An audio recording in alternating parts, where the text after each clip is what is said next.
సంఖ్యాకాండము 14వ అధ్యాయము. అప్పుడు ఆ సర్వ సమాజము ఎలుగెత్తి కేకలు వేసెను. ప్రజలు ఆ రాత్రి ఎలుగెత్తి ఏడ్చిరి.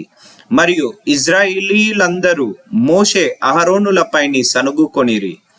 ఆ సర్వ సమాజము, అయ్యో, ఐగుప్తులో మేమేలా చావలేదు, ఈ అరణ్యమందు మేమేలా చావలేదు, మేము కత్తివాత పడునట్లు యెహోవా మమ్మును ఈ దేశంలోనికి ఎలా తీసుకొని వచ్చెను, మా భార్యలు మా పిల్లలు కొల్లపోవుదురు, తిరిగి ఐగుప్తునకు వెళ్ళుటకు మాకు మేలు కాదా అని వారితో అనిరి.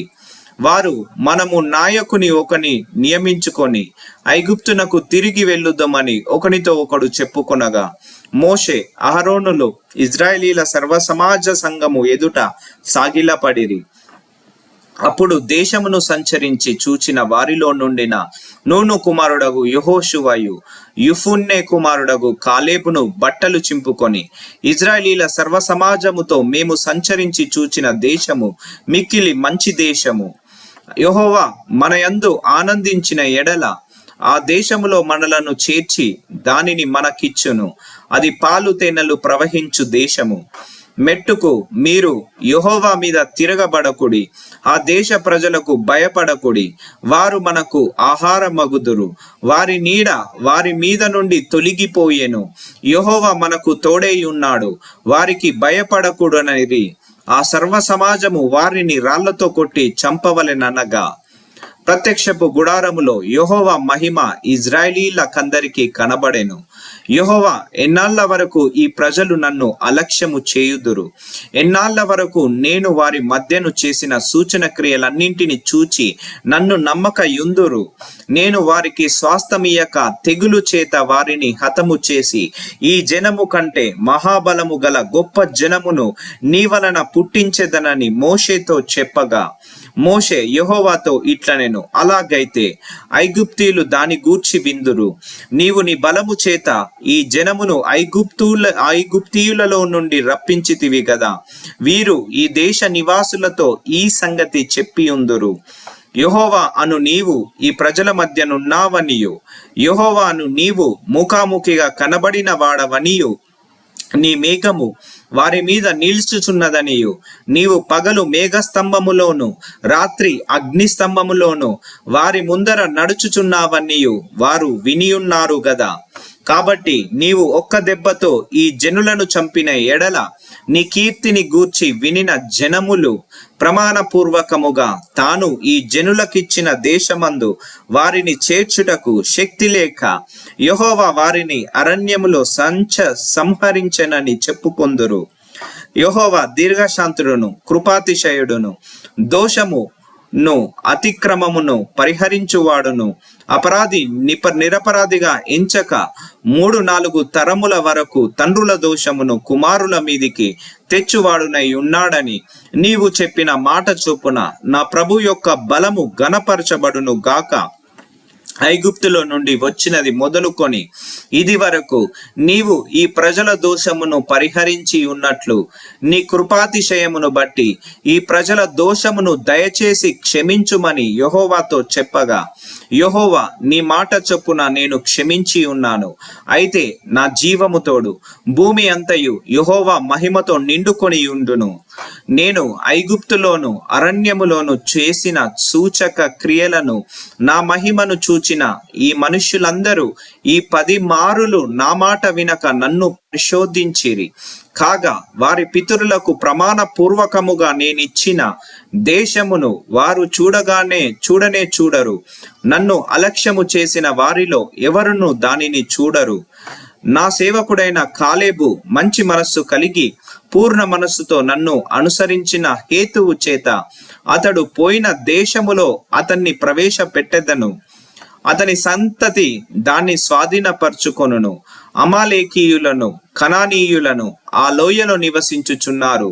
రేపు మీరు తిరిగి ఎర్ర సముద్రపు మార్గముగా అరణ్యమునకు ప్రయాణమై పొండనెను. మరియు యెహోవా మోషే అహరోనులకు ఇలాగు సెలవిచ్చెను, నాకు విరోధముగా సనుగుచుండు ఈ చెడ్డ సమాజమును నేనెంతవరకు సహింపవలెను? ఇజ్రాయేలీయులు నాకు విరోధముగా సనుగుచున్న సనుగులను వినియున్నాను. నీవు వారితో యెహోవా వాక్కు ఏదనగా, నా జీవము తోడు, మీరు నా చెవిలో చెప్పినట్లు నేను నిశ్చయముగా మీ ఎడల చేసెదను. మీ శవములు ఈ అరణ్యంలోనే రాలును. మీ లెక్క మొత్తము చొప్పున మీలో లెక్కింపబడిన వారందరూ అనగా 20 ఏండ్లు మొదలుకొని పై ప్రాయము కలిగి నాకు విరోధముగా సనిగిన వారందరూ రాలిపోవుదురు. యుఫున్నే కుమారుడైన కాలేబును, నూను కుమారుడైన యెహోషువాయు తప్ప మిమ్మును నివసింపజేయుదనని నేను ప్రమాణము చేసిన దేశమందు మీలో ఎవరును ప్రవేశింపరు. ఇది నిశ్చయము. అయితే వారు కొల్లపోవుదురని మీరు చెప్పిన మీ పిల్లలను నేను ఆ దేశము లోపలికి రప్పించెదను. మీరు తృణీకరించిన దేశమును వారు స్వతంత్రించుకొనెదరు. అయితే మీ శవములు ఈ అరణ్యములో రాలును. మీ శవములు ఈ అరణ్యములో క్షయమగు వరకు మీ పిల్లలు ఈ అరణ్యములో 40 ఏండ్లు తిరుగులాడుచు మీ వ్యభిచార శిక్షను భరించెదరు. మీరు ఆ దేశమును సంచరించి చూచిన 40 దినముల లెక్క ప్రకారము దినమునకు 1 సంవత్సరము చొప్పున 40 సంవత్సరముల మీ దోష శిక్షను భరించి నేను మిమ్మును రోసివేసినట్టు తెలుసుకొందురు. మీరు ఆ దేశమును సంచరించి చూచిన 40 దినముల లెక్క ప్రకారము దినమునకు 1 సంవత్సరము చొప్పున 40 సంవత్సరములు మీ దోష శిక్షను భరించి నేను మిమ్మును రోసివేసినట్టు తెలుసుకొందురు. ఇది యెహోవాను నేను చెప్పిన మాట. నాకు విరోధముగా కూడిన చెడ్డదగు ఈ సర్వ సమాజమునకు నిశ్చయముగా దీన్ని చేసేదను. ఈ అరణ్యములో వారు క్షీణించిపోవుదురు, ఇక్కడనే చనిపోవుదురు అనెను. ఆ దేశమును సంచరించి చూచుటకై మోషే చేత పంపబడి తిరిగి వచ్చి ఆ దేశమును కూర్చి చెడ్డ సమాచారము చెప్పుట వలన సర్వ సమాజము అతని మీద సనుగునట్లు చేసిన మనుష్యులు, అనగా ఆ దేశమును గూర్చి చెడ్డ సమాచారము చెప్పిన మనుష్యులు యెహోవా సన్నిధిని తెగులు చేత చనిపోయిరి. అయితే ఆ దేశమును సంచరించి చూచిన మనుష్యులలో నూను కుమారుడగు యెహోషువాయు, యుఫన్నే కుమారుడగు కాలేబును బ్రతికిరి. మోషే ఇజ్రాయేలీలందరితో ఆ మాటలు చెప్పగా ఆ జనులు చాలా దుఃఖించిరి. వారు ఉదయమున లేచి ఆ కోన మీదికెక్కి చిత్తమండి, మేము పాపము చేసిన వారము, యెహోవా చెప్పిన స్థలమునకు వెళ్ళుదుము అనిరి.